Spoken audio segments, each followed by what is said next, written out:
This is a 10-day adventure on board the Caledonian Star in Indonesia. And we are sailing from Bali east to the lesser Sunda Islands, our first stop being Sabalana Atoll, then Salayar, Polopo in Sulawesi, Kabaena, Kakabea,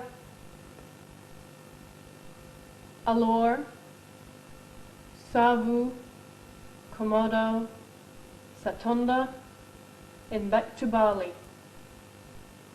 We board a ship in Benoa Harbour, Bali. Here being greeted by the hotel manager Mats coming aboard.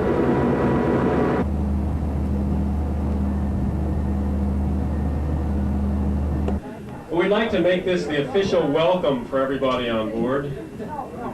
You're going to be spending the next 10 days on the MS Caledonian Star, what I think is the best expedition ship afloat.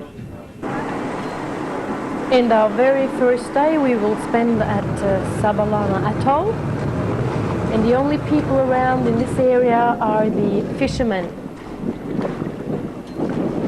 And we are having our first go at snorkeling after having lessons in the pool just a little earlier on.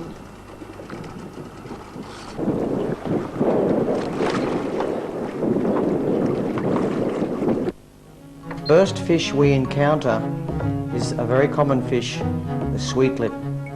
Here's Tundi.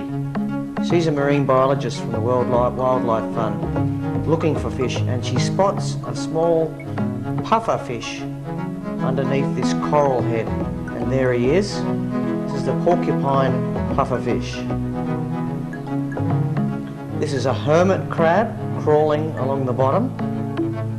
He lives in a discarded shell from another mollusk and moves in there, very brightly coloured. This is the starry moray eel, very curious, actually breathing through his mouth, and he bumped his head on the lens of the camera and swam off. Make sure it's out my bathing suit first. Well, not much to see. Some of the shells that Tundi will be bringing up for recap. And before sailing off to our next destination, the zodiacs are being lifted back up onto the ship.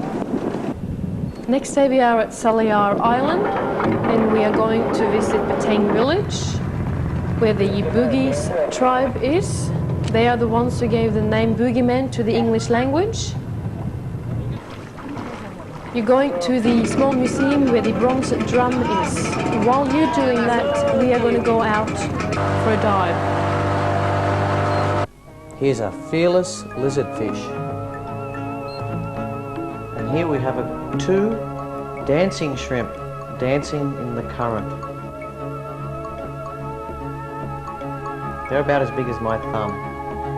And this is one of the echinoderms. This is called a sea slug, or biche de mer, and it's filtering sand from the bottom with those pad-like feet, and they digest the sand. This is a school of jacks swimming by, milling around.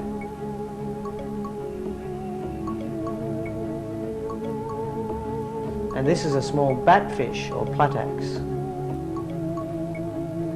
swimming over the staghorn coral. This is the blue linkia. We all saw this starfish. It was very common throughout the trip. And this is an anemone fish living amongst the tentacles of a sea anemone. They're actually immune to the sting of the tentacles from the anemone. This is a nudibranch. A couple of starfish, chocolate chip starfish, and a juvenile sweetlip.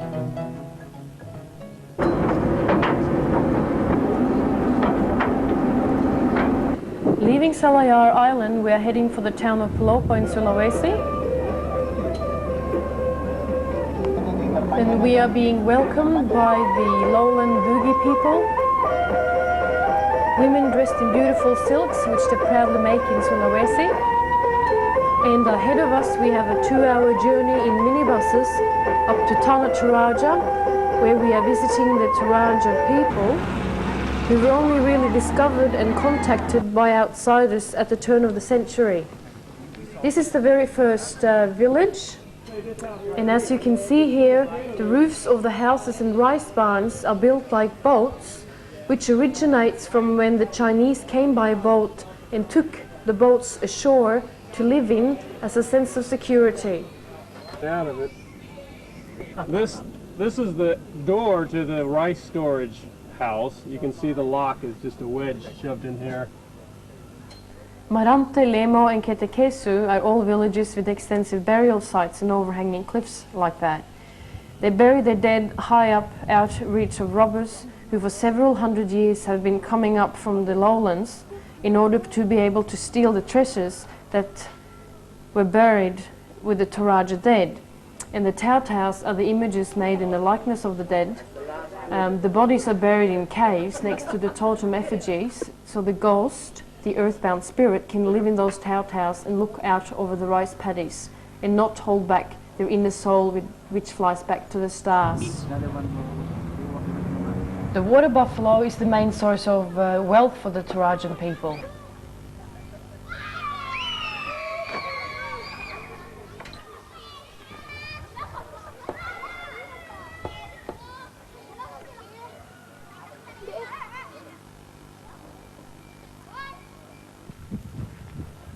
And here they are building more houses for people to stay in during the funeral which is taking place in this village in a few weeks.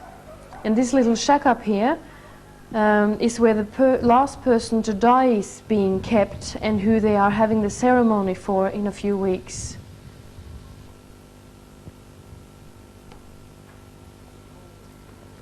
Going back down the cliffs again, we encounter some cocoa trees with a pod and the seeds themselves lying on the ground. She's actually separating the clothes from the plant itself.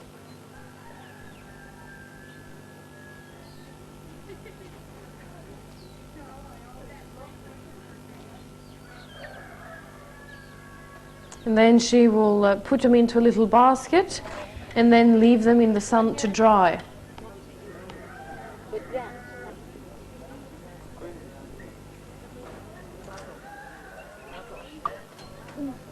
And boy, did we enjoy our shopping. Every chance we get, we'll buy something. In here there is a great babi rusa skull, or a pig deer skull.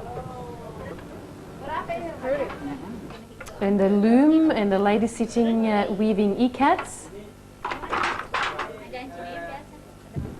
And we all feel like having a cold drink towards the end of the day. Now, instead of taking you back to the ship, I would like to share with you this incredible experience we had on the very last visit to Toraja land. Right next to the road we came upon a funeral in our little village. It was the fourth day and the day where they sacrificed a lot of water buffalo and pigs. And as the water buffalo is the main source of wealth, a funeral is incredibly expensive. That's why the deceased may lay around waiting for months, years or even decades. And by the time of the ceremony, everyone are having a feast on all the meat. This is only one of the families enjoying their food. And as they're doing here, they are actually barbecuing the meat.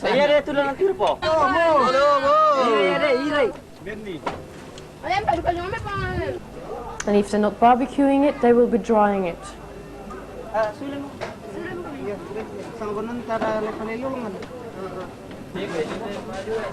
Also, the way they divide the meat amongst themselves when they sacrifice all the water buffalo is incredibly important.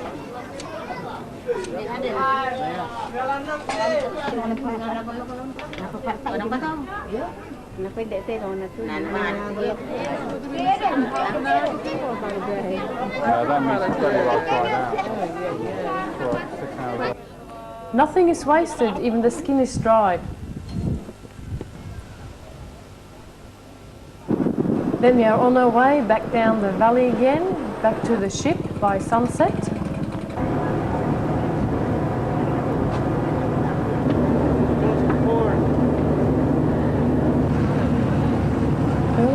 morning we are getting ready to go into Kabaena Island and visit the Makasurus and Balinese people.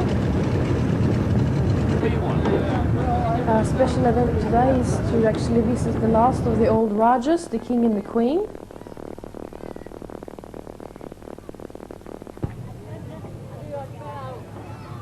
And we arrived with a beautiful welcome ceremony and a bamboo flute. Just pretend, yeah.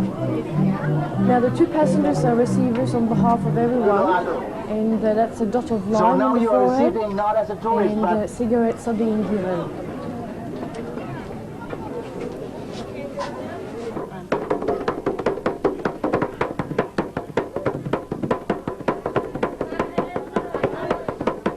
This particular dance is very common throughout all of the Celebes in the Philippines. It's called a stick dance or cling clang.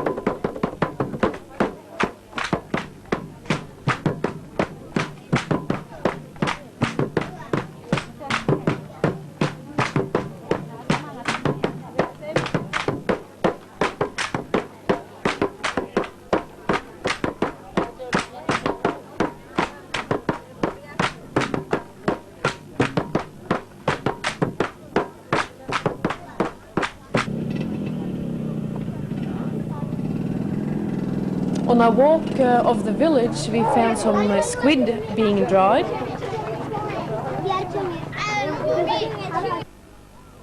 And a boat being built over by the stilt village.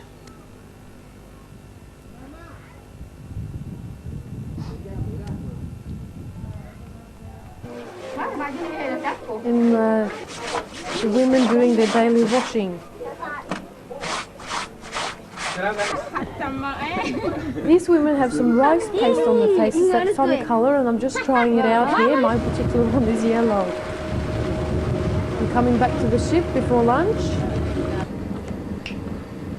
Good afternoon, ladies and gentlemen. We're now moving the ship over to Sagori Island, where we'll be spending the rest of the afternoon. We'll start our operation right after lunch, with the Zodiacs going both into the beach and to a snorkeling site. So you'll have your choice of what you want to do this afternoon. The shuttle service will work up until 4:30, so you may come and go as you please. Once we have digested some of our great lunch, we're all ready to go snorkeling, and we've anchored the Zodiacs over a shallow, beautiful part of the reef.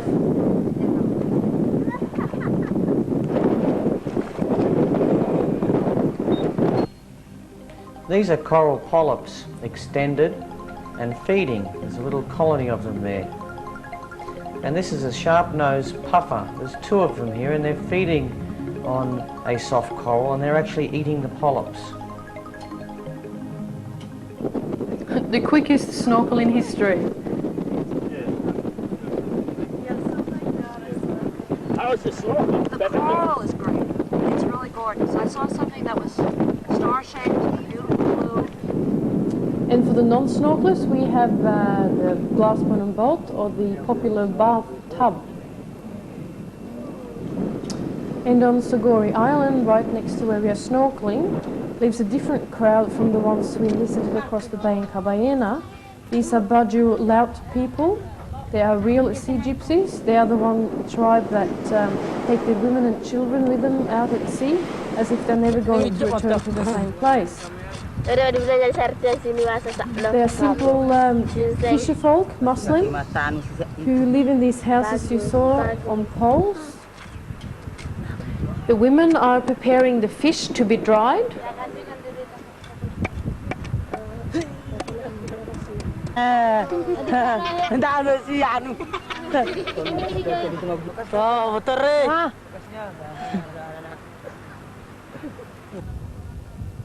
And here you can see the fish actually being dried. There were huge places just full of fish everywhere.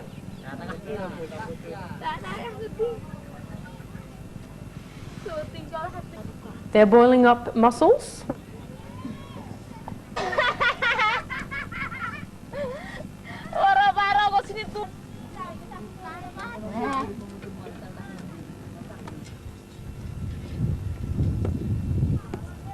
This is the mosque, and there are two entrances, one for women and one for men, even if they're going into the same room. This is the grave of the oldest most person here, a Raja and his wife. And across the graveyard for the rest of the island people, and there is a high mortality of children on the island, and some of the graves are very recent, very sad to see. And the end of another fantastic day. We arrive at the small isolated coral island of Kakabea.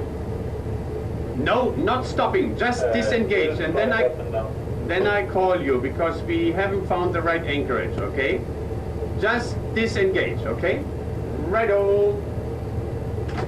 This is the uplifted island of broken coral where we found all the seabirds. And the divers are going for the first adventure. We are going to explore the great walls of the reefs around the small island. Once underwater at Kakabea, we saw lots of beautiful puffer fish. This is a huge puffer fish, this one. It's about 2 feet long, swimming in a cave. Pelagic fish like the dog-toothed tuna, schooling surgeon fish, and also fusiliers. This is the clown triggerfish with a Moorish idol in the background. Very beautiful fish.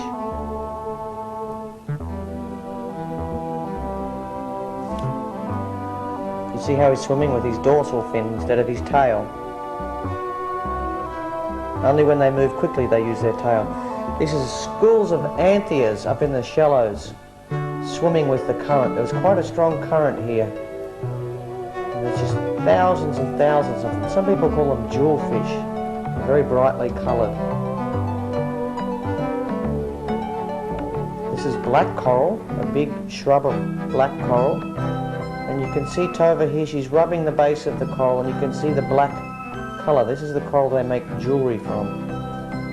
Huge sponges at Kakabea. Lots of different types. This is a barrel sponge. They filter feed. They're filtering water through, and you can see living on the outside of that sponge lots of echinoderms. They're actually called holothurians, these animals. They're a sea slug as well.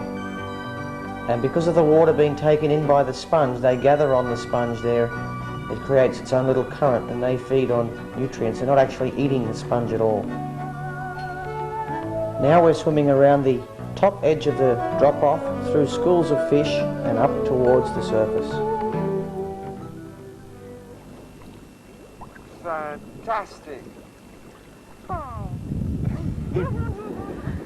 That was what, it was all yellow, big huge shrub. It's sort of very peachy That's yellow. like Here we are underneath the snorkeling boats, looking up towards the surface. Beautiful coral gardens here. This is a moray eel poking his eyes out of a hole there. The glass bottom boat was great. The water was very clear. Pincushion starfish. Close encounters with the reef. These are hard reef building corals. These are brain corals. You can see the beautiful design that they have on them. Very clear water. Soft corals waving around in the current. And another moray eel. These are Moorish idol surgeon fish. And that's it.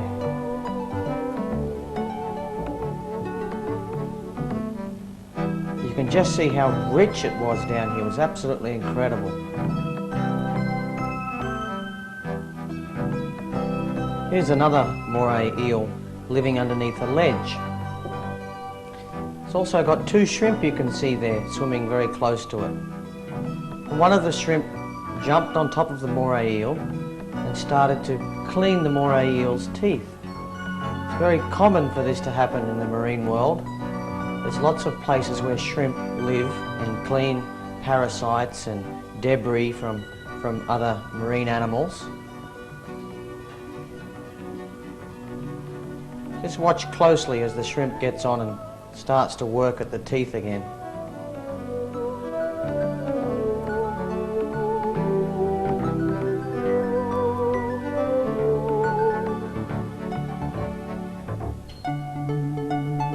We snorkeled right through to the late hours of the afternoon, then headed back towards the ship.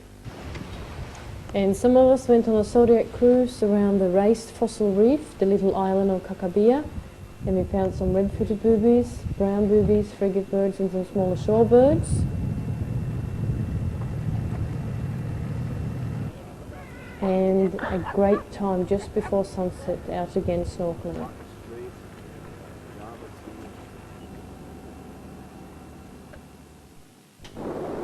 This is as far east as we get on our adventure, and we are approaching Alor Island.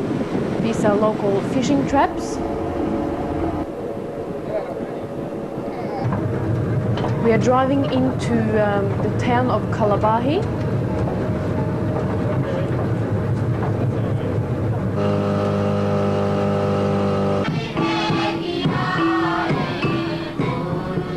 A welcome dance by the lowland people.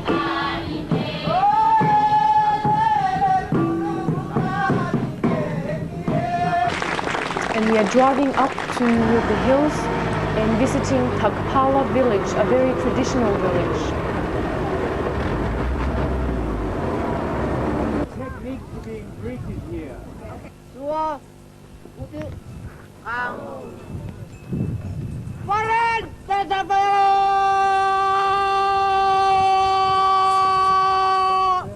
Bukan ada anak Rosu, Inggris, Amerika, Jepang, Jerman, Belanda, Italia. Bukan tara buah katara tama. Duro kabar tanalo pipal belu kawala nuku betra nao. Hak hak hak hak hak hak hak hak.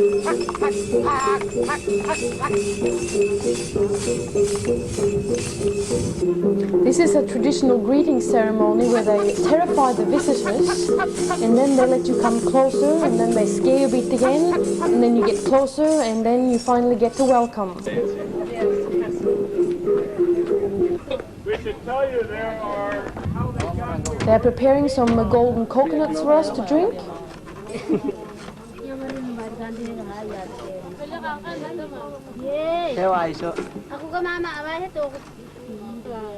The people here on Alor are very different looking to the people we've seen on the other islands. The people on Alor have more of an Melanesian appearance.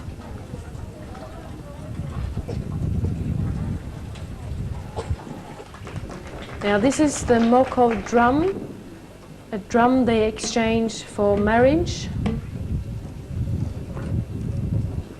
And the trance dance we are about to see is the one they do for the exchange of the Moko drum.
tiang Juharto ama boke koliye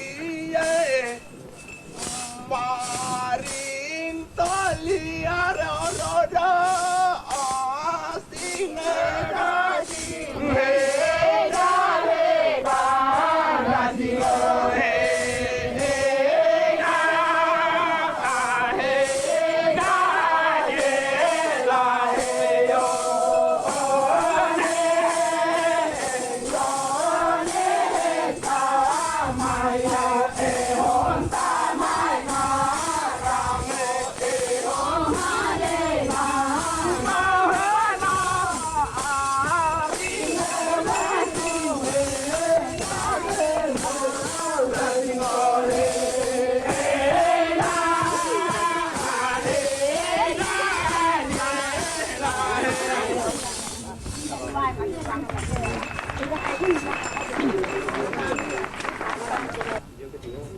And this is the beetle nut, the nut that they chew, and the mouth turns all red. I'm sure you've seen the teeth on all the women and men around here.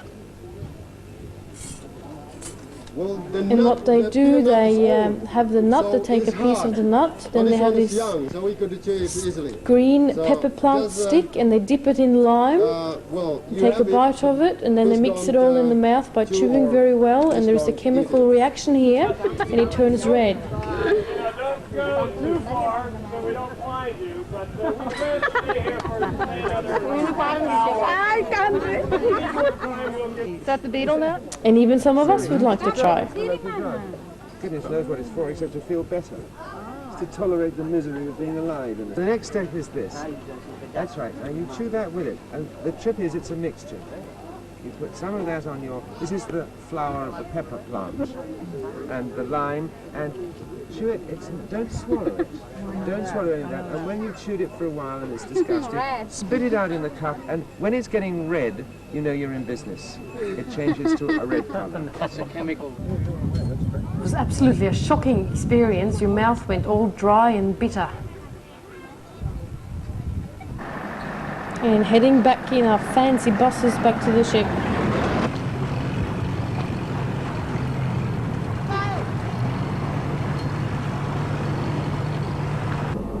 And on our way out the bay of Kalabahi, we saw a huge pod of spinner dolphins.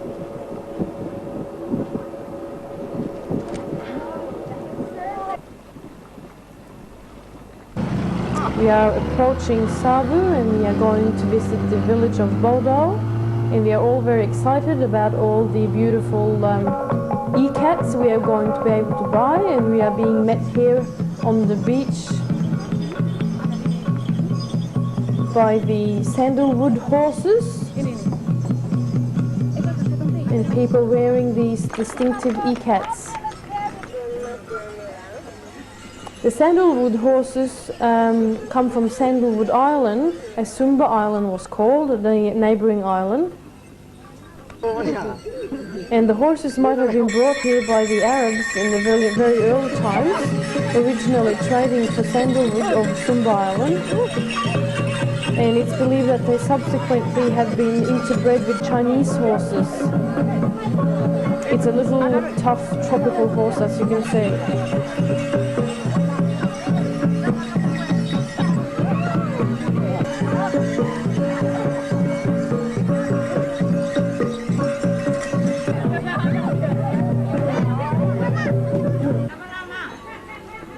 Here, this guy is going up the palm tree to collect some lonta palm nectar for us to drink.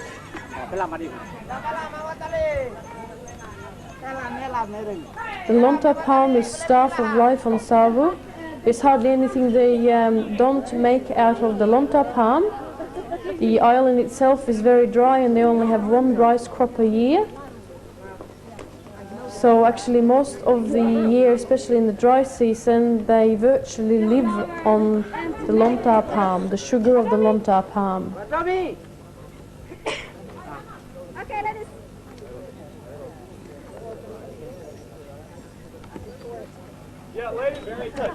And this is the nectar, a very delicious, sweet tasting drink.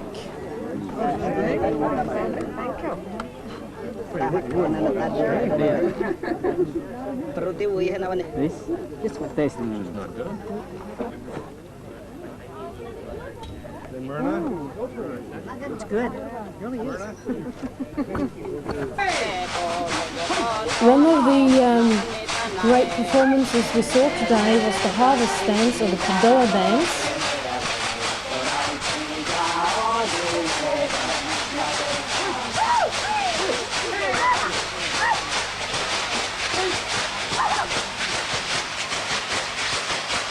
The baskets are filled with mung beans.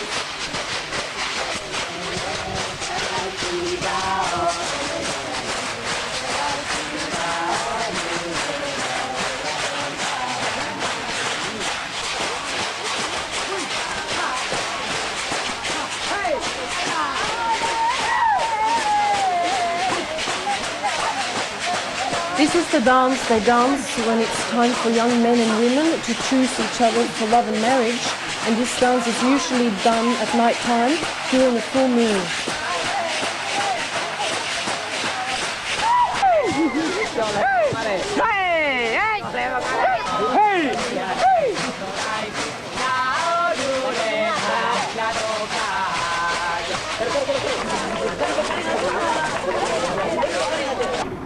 Right after our shopping and looking around in the village, we are heading up to the sacred stones. Only about 10-minute drive. And it's also worth mentioning that Cook came to these islands in 1772, thinking he had discovered them for the very first time. However, already a Saxon man by the name of Lange had been here for 10 years, working for the Dutch East Company, and they had discovered and claimed the island 122 years before Cook turned up. And here we are now, coming up to the sacred stones. I'm puffy. In fact, if you ask them how they got up here, did you find them here or were they dragged here, they say neither. We called them up here. I mean, that's the sort of thing you're having to deal with all the time. This is on the very hill of Savu Island. This is as high as you can get.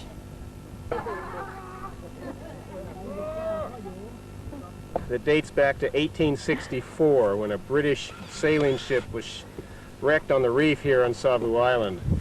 Now, the locals say that none of the sailors survived the wreck.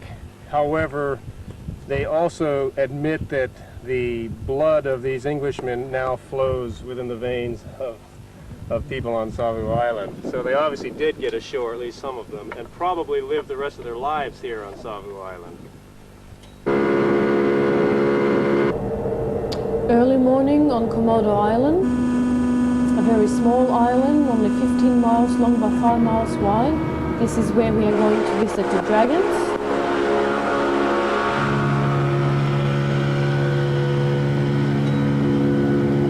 We have an hour walk on an easy track into the center of the island to watch the dragons.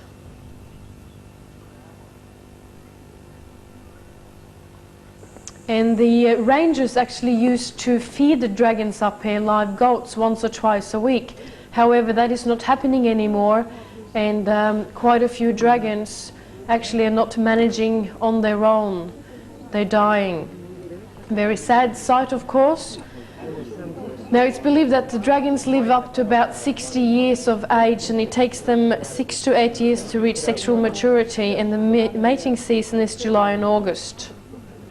For us marine enthusiasts, the highlight today is definitely the underwater world.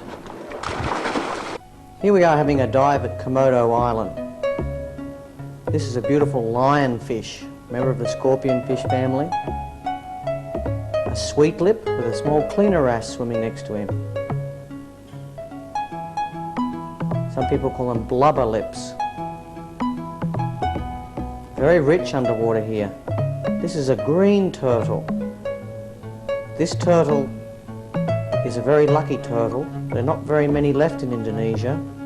These are the best of all the turtles to eat. They feed on seagrass most of the time.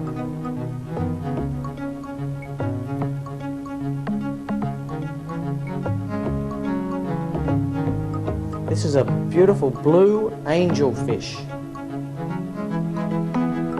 Quite often you'll see them feeding on coral polyps.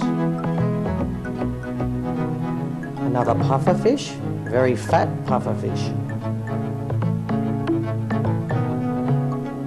This is a small grouper.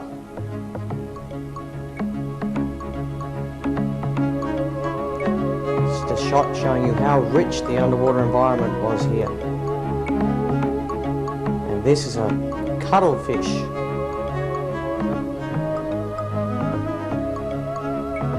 Masters of disguise. You watch him change colours throughout this shot.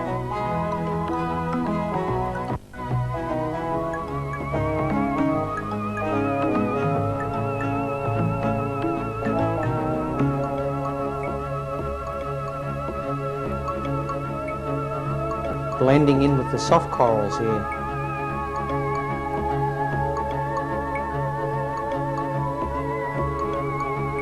A very interesting swimming action with that skirt that they have around the outside of their body. And they're also jet propelled. This is a school of surgeonfish. They usually feed on algae and they get together in big schools like that. This is called dendrophilia. It's a cup coral. The polyps are extended and some of them are retracted.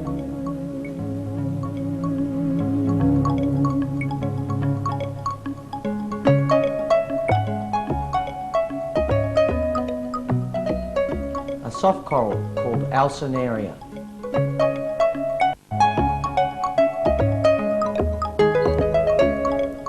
It's a bubble coral. It's very unusual to see crinoids swimming freely like this.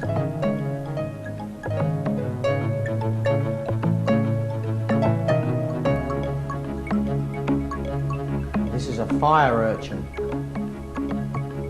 They have venomous spines on them.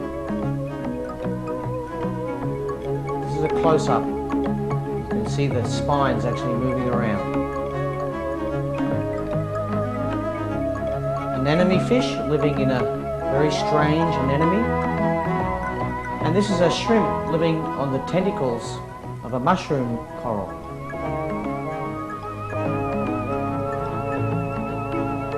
Lots of little polyps feeding together.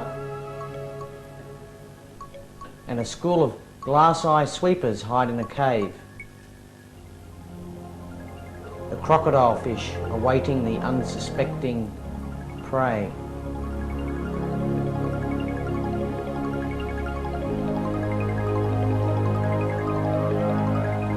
And a colony of garden eels living in the sand. We look up to see the glass-bottom boat overhead, and on the way back to the beach we pass several snorkelers swimming in the shallows.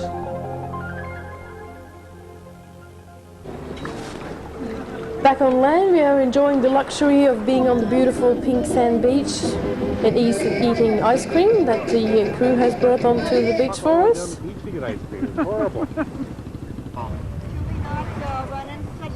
And today I think everyone loved that we could actually snorkel from the beach and go in and out as we wish all afternoon.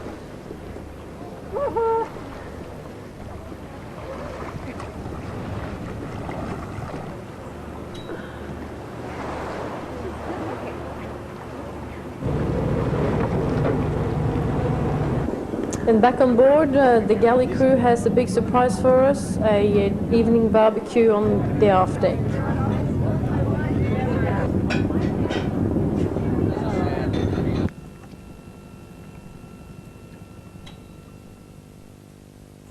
Satonda, a volcanic island which formed a caldera when Tambora erupted in 1815, the largest eruption in recorded history, and is now a lake of 200 feet deep.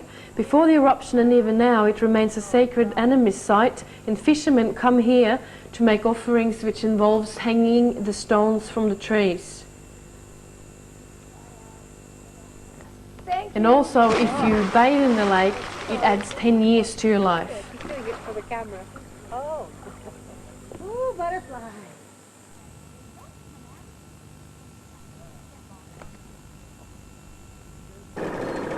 After our swim in the lake, we ventured out in the highly successful bathtub Some of for one they're last damsels. look Some at of the the really reef. brilliant ones, the metallic ones, are called blue chromis.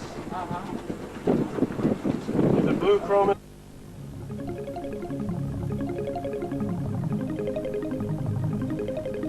While we were snorkeling, we encountered hundreds and thousands of small jellyfish called thimble jellyfish.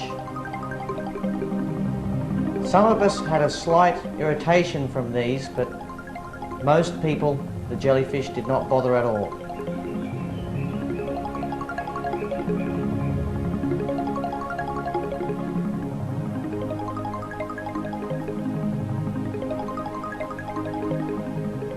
A scorpion fish laying in the coral.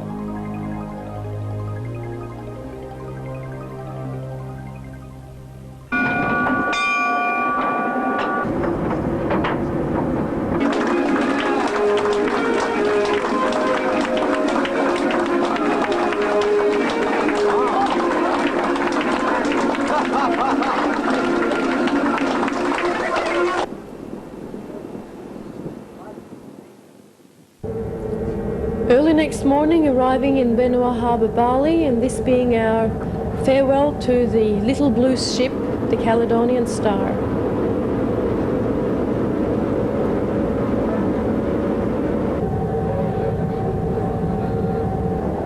The starboard.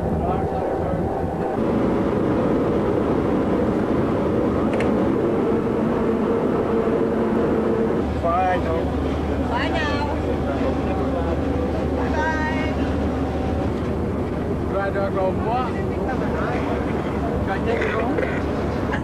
Bye!